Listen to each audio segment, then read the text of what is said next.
আমরা তাদের বাংলার মাটিতে বিচার করব ইনশাআল্লাহ। প্রিয় নেত্রকোনাবাসী, আশা করি ভালো আছেন। সবাইকে আসসালাম। প্রিয় নেত্রকোনাবাসী, আমরা সারা দেশে জাতীয় নাগরিক পার্টির পক্ষ থেকে জুলাই যোদ্ধাদের নিয়ে প্রত্যেকের দুয়ারে দুয়ারে যাচ্ছি সংস্কার, বিচার এবং নতুন সংবিধানের দাবিতে। কারণ বাংলাদেশে আমরা মনে করি যদি আমরা একটি নতুন সংবিধান গঠন না করতে পারি তাহলে বাংলাদেশে খুনি হাসিনা এবং ফ্যাসিস্ট সরকার বারবার ফিরে আসবে। RICL TMX, যুগের পর যুগ স্থাপনা থাকে মজবুত।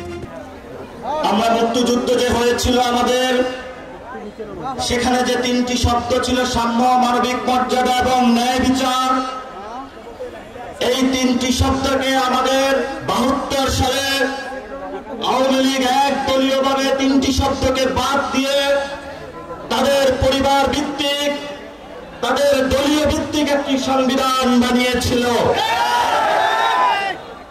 এবং এই সংবিধানে ভারতীয় এজেন্ডা বাস্তবায়নে তারা গত 50 বছর ধরে বাংলাদেশের মুসলমানদেরকে নিপীড়ন করেছে, আলেম সমাজদেরকে জঙ্গি তকমা দিয়েছিল, আমাদের নারীদের উপর অত্যাচার চালিয়েছে, তারা আমাদের পাহাড়ি ভাইদের উপর অত্যাচার চালিয়েছিল, বাঙালি জাতীয়তাবাদের মধ্য দিয়ে বাংলাদেশে তারা বিরোধের রাজনীতিতে ঠেলে দিয়েছিল। আমরা জাতীয় নাগরিক পার্টি এনসিপির পক্ষ থেকে আপনাদেরকে উদাত্ত আহ্বান জানাচ্ছি, আমরা যদি শক্তিশালী একটি বাংলাদেশ গঠন করতে চাই তাহলে আমাদেরকে একটি নতুন সংবিধান বানাতে হবে।